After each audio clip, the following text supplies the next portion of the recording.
Hello, I'm Smay Ceylan, and you're watching Playback, Tier 2 World's weekly showcase of our best stories from around the globe. Coming up, a fond farewell to Queen Elizabeth II as millions of people, including the new king and other royal family members, pay their final respects to Britain's longest-serving monarch. Leaders of major Asian countries meet at the Shanghai Cooperation Organization Summit in Uzbekistan. A Lebanese woman holds up a bank at gunpoint to withdraw money from her own account. We look at the growing desperation in the country as the government struggles to get a financial grip on the financial crisis.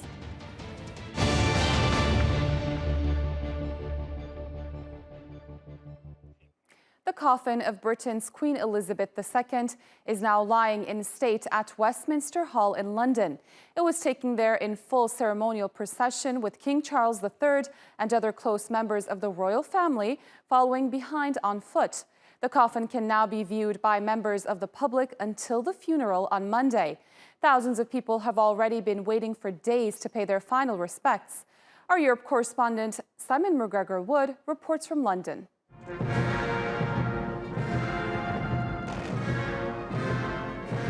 At 2:22 p.m. exactly, the procession began with full pomp and ceremony. The coffin on top of its gun carriage drawn by horses of the Royal Horse Artillery. It was draped with the royal standard. The imperial crown worn by the Queen on her coronation all those years ago on top. King Charles, his sister Anne, and his two brothers Andrew and Edward walked behind. Also there, Princes William and Harry, the King's two sons. William, now heir to the throne, Harry, wearing a suit, estranged from his family and no longer a working member of the royal institution. An image that may encourage hopes of reconciliation. The procession made its way to Whitehall, past the nation's War Memorial, the entrance to Downing Street and into the Palace of Westminster. Inside Westminster Hall, the coffin was placed gently onto its specially made platform. There was a brief service led by the Archbishop of Canterbury, head of the Anglican Church. The coffin will now lie in state for 4 days before the state funeral on Monday.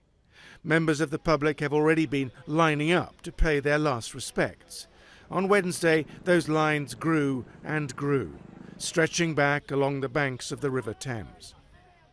So this part of the line of people waiting to pay their last respects to the late Queen is less than 2 kilometres from Westminster Hall. It should take them about an hour to get in. But the queue itself will eventually stretch 14 kilometres in that direction. And if you were to join the queue at that point at the back, it could take you more than 20 hours. Hundreds of marshals are on hand. The elderly and infirm are being warned of the potential hazards. But throughout Wednesday afternoon, people kept coming. When I heard of her death, I wept, and I'm sort of on the verge of it now because I can feel the emotion in me, because she was such a wonderful person. Just to come and show our respect for the Queen and show our, I suppose, our support to the rest of the family. They've all lost their mother or grandmother. I haven't had any sleep whatsoever. I'm just going with the energy that's within. I feel very uplifted, very calm and happy to be able to show my last respects to the Queen. At 5 p.m. London time, the first in line entered Westminster Hall and filed past their Queen of 70 years. The coffin guarded by soldiers of her household division. This will continue day and night until 6:30 in the morning of Monday, the day of the funeral itself. Up to 400,000 may have come by then. Simon McGregor-Wood, TRT World, London. Turkish President Recep Tayyip Erdogan has met his Chinese counterpart Xi Jinping in Uzbekistan on the sidelines of the Shanghai Cooperation Organization Summit. The leaders discussed regional and bilateral issues and agreed on strengthening ties. Turkey was chosen to attend the gathering as a dialogue partner. The SCO is the biggest regional bloc meeting that aims to bolster cooperation in commerce, defense, and politics. Also at the summit, Xi Jinping was praised by Russian President Vladimir Putin for what was described as Beijing's balanced position on the conflict with Ukraine. But the U.S. says the two leaders' meeting exposed Chinese concerns about the conflict. Our North America correspondent John Brain explains. An embattled leader in need of support. His military is struggling in Ukraine, and he's become a pariah to much of the international community. But at least Vladimir Putin could be assured of a friendly reception in Uzbekistan and a welcome vote of confidence from his Chinese counterpart. Facing an ever-changing world, era and history, China is willing to make efforts with Russia to assume the role of great powers and play a guiding role to inject stability and positive energy into a world rocked by social turmoil. Russia and China are positioning themselves as firm allies, determined to present a united front against the US and its partners. The foreign policy tandem between Moscow and Beijing plays a key role in ensuring global and regional stability. We jointly advocate the formation of a just, democratic and multipolar world order based on international law and the central role of the UN. But Putin acknowledged that Beijing has its doubts about the conflict with Ukraine. What is striking is President Putin's apparent admission, at least as stated in the media, that President Xi has concerns about Russia's war against Ukraine. It's not surprising that the PRC apparently has such concerns. It is somewhat curious that President Putin would be the one to admit it and to admit it so openly. And the US is convinced China isn't providing Russia with any material support for the conflict. Their so-called friendship without limits appears to have certain limits after all. John Brain, TRT World. Ukrainian police say a mass grave containing more than 440 bodies have been found in a forest just outside the eastern city of Izium, which was recently liberated from Russian control. President Volodymyr Zelensky has confirmed the burial site has been found. Liz Maddock has the story. Ukraine says here lies proof of more Russian war crimes. Authorities have discovered another mass burial site among a graveyard where locals were also burying the dead during the Russian occupation. In total, it could contain the bodies of more than 400 people from the recaptured eastern city of Izium. We found this mass grave because Russian soldiers posted a video saying there were 17 Ukrainian soldiers buried here. We think there are many more people. We will find everyone who died here. We will do DNA tests. I think the exhumation of these bodies will take place. It's not a simple task, as investigators fear Russians are still trying to kill or maim victims, even after their retreat. If the metal detector bleeps where our brothers are lying, that means that the enemy may have left something like an explosive substance, a grenade that's been put into this grave. Izium's city centre lies derelict after one of the war's most fierce battles. Thousands of Russian troops fled at the weekend after holding the city for 5 months. What that occupation entailed will soon be uncovered. Ukrainian and international journalists will come to Izium. We want the world to know what is really happening. Russia leaves death everywhere. The world must hold Russia accountable. The Kremlin hasn't commented, but has repeatedly denied it targets civilians or has committed war crimes. But like the atrocities unearthed in Bucha and Mariupol, the evidence against Russia is mounting.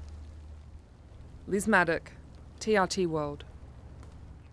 The U.S. Border Patrol reported more than 1.6 million encounters with migrants along its border with Mexico last year, the highest annual total on record. In the border city of Tijuana, the lack of space at shelters has become so bad that many have had to start turning people away, including families with children. That's left vulnerable groups on the streets to fend for themselves in one of the most dangerous cities in the world. TRT World's Martin Markovits tells us more.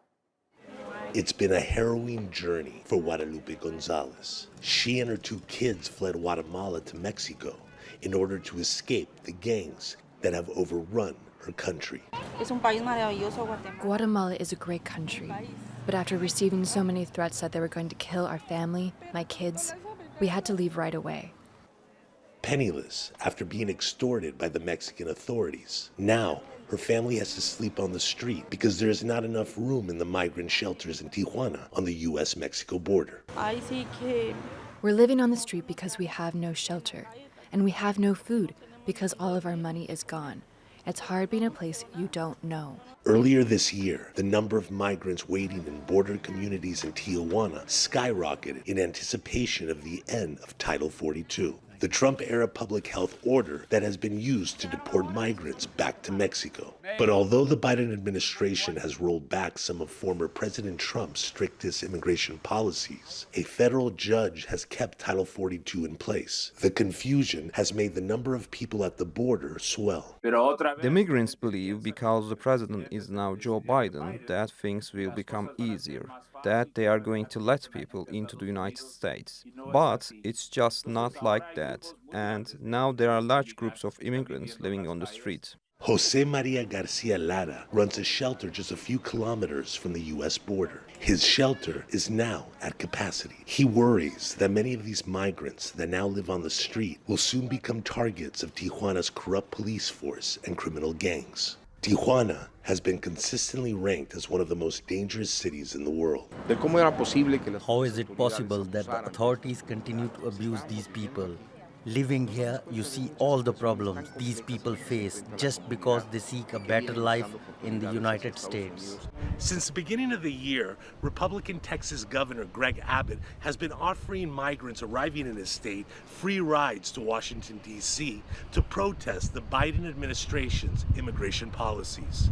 In response to the thousands of migrants swarming the U.S. Capitol, Washington's mayor has declared a public health emergency.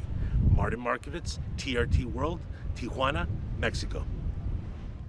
Well, while people are being turned away in some parts, Saudi Arabia is working to bring in more workers. It's part of a long-term project to boost its tourist industry with the goal of creating 1 million jobs in the sector by 2030. Francis Collings reports. An instructor's keeping a close eye on Munira as she spreads fresh linen on a bed in a mock hotel room in the Saudi capital. Like many others, she's aiming to land a job in the Desert Kingdom's growing tourism sector by learning a trade.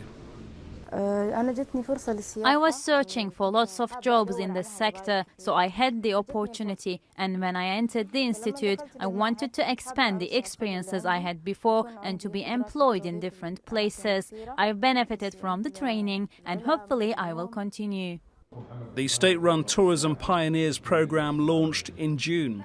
It has a budget of $100 million, with programs for 52 specific jobs from entry-level to management. Saudi Arabia, for much of its history, has been a closed-off kingdom. It introduced tourist visas in 2019, but the coronavirus pandemic dashed hopes of an immediate influx. It now needs a new trained sector of the population, as they aim to attract 30 million foreign guests annually by 2030, up from just 4 million last year. The major goal of this program is to build capabilities for Saudis in tourism in general and in hospitality in particular. We're targeting 100,000 trainees in Kingdom and out of Kingdom, online and physically. All the training tools we are using in order to make sure that we build their capabilities very professionally, very effectively and very quickly. There are many visitors already, especially those making a religious pilgrimage to Mecca and Medina, Islam's 2 holiest sites in western Saudi Arabia, while the city of Abha, 2,000 meters above sea level, already attracts thousands of Saudi tourists escaping the summer heat for the cool of the mountains. And it's not just training being offered in Saudi Arabia. Many are being sent abroad for courses in countries with advanced tourism industries, including the Netherlands, Spain, Switzerland and France. Francis Collings, TRT World. Some shops in Tunisia are rationing goods, including essentials such as cooking oil, milk, bottled water, and butter, while big queues have hit petrol stations amid growing fuel shortages. It's all part of a worsening economic crisis the government must navigate. Nadia Chocha has more. Long queues snake around petrol stations for hundreds of meters, forcing traffic to a standstill.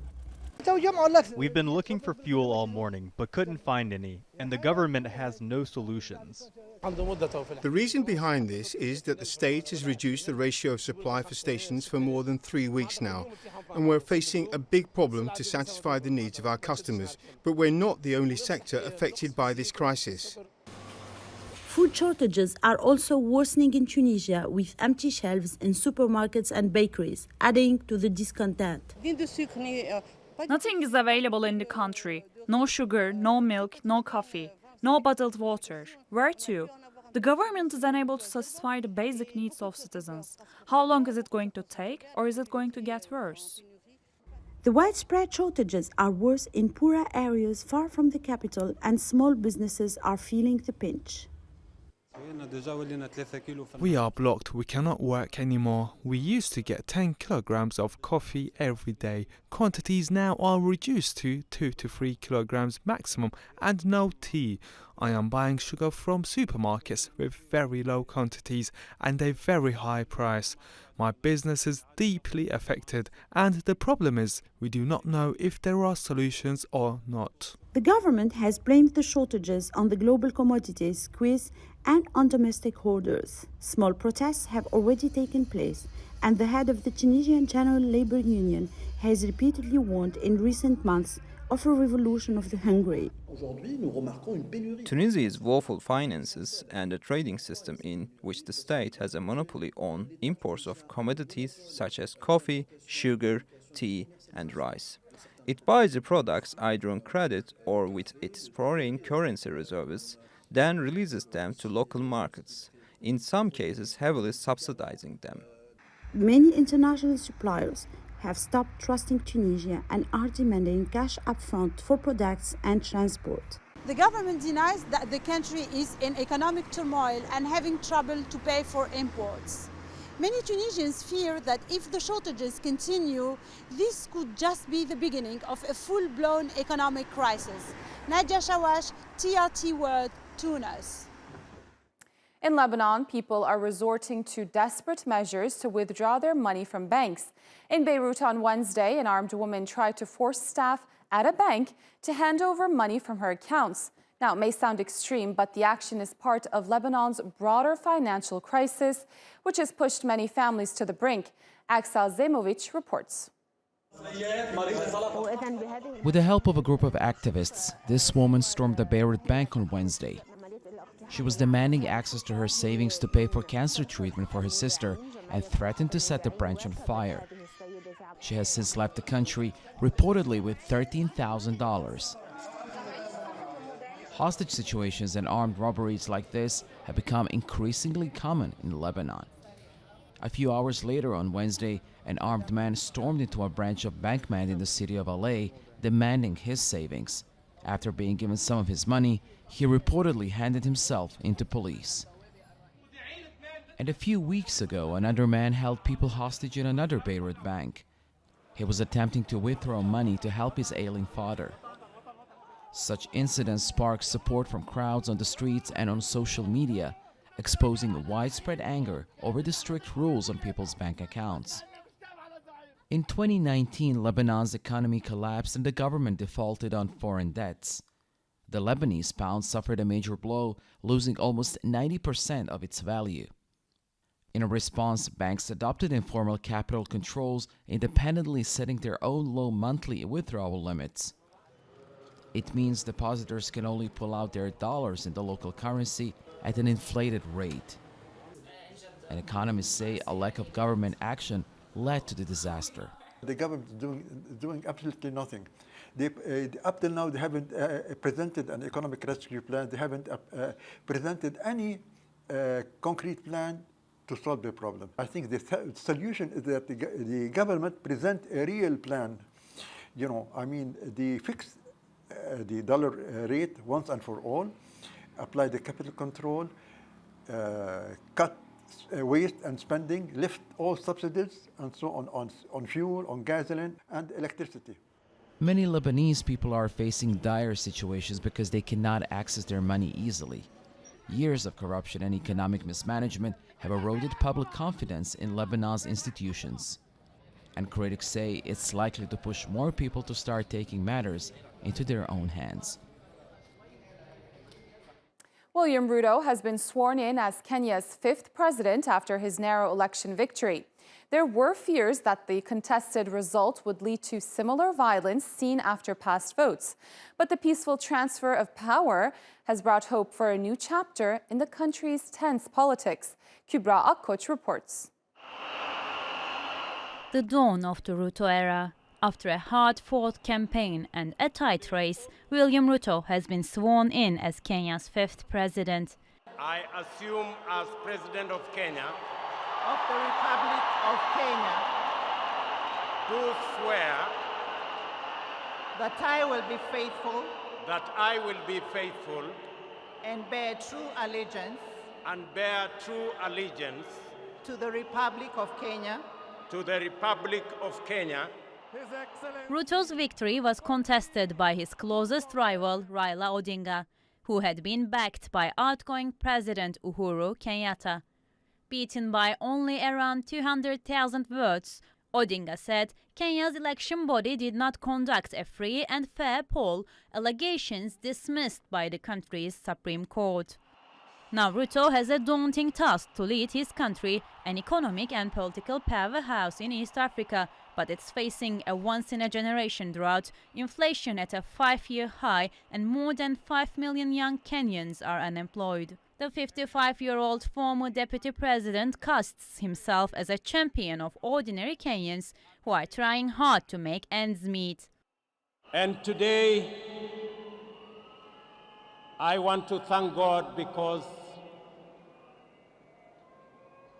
a village boy has become the president of Kenya. He pledged as a priority to lower the cost of living, promising to provide loans to small businesses and a commitment to bring down prices for fuel, grain and fertilizer. Now the question is whether he'll keep his promises. Kübra Akkoç, TRT World.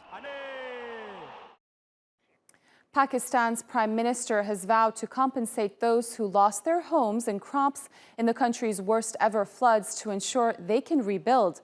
But officials are warning it could take up to 6 months for the record flood waters to recede. Almost 1,500 people have been killed, and with 33 million others affected, the death toll could rise even further as the health crisis unfolds. Jafar Hasnain reports from Jamshedpur in Pakistan. These are some of the millions of people displaced by catastrophic floods in Pakistan. After losing almost everything they had, they have come to this makeshift shelter in Sehwan, Sindh. Their needs for essential goods and shelter are enormous, but supplies are limited. Turkey is lending a helping hand. Its disaster management agency, AFAD, along with Pakistani authorities, have been working day and night to provide much-needed aid and relief. Today they have come here to set up tents for the ones in need. Today, my team and me, we are very happy to be here and giving help to peoples, Pakistan peoples. It's really important to collaborate and cooperate between us. Since the catastrophe unfolded in Pakistan, Turkey has sent more than 12 planes carrying essential aid supplies, along with more than 3 goodwill trains to the flood-ravaged country. The 13th plane carrying aid arrived on Tuesday, and the Pakistani government is extremely grateful to Turkey. Honestly, I have no words to pay my respect in regards to the Turkish government and the people, especially the President Erdogan. The way the Turkish government come forward to support the brother Pakistani people While Pakistan needs a lot more in terms of aid, the efforts of Turkey certainly plays a crucial role at a time when the country is going through one of its worst disasters in decades. Jafar Hasnan, TRT World, Jamshoro, Pakistan. Well, that rounds up your week of news here on Playback. Stay tuned to TRT World for the latest stories.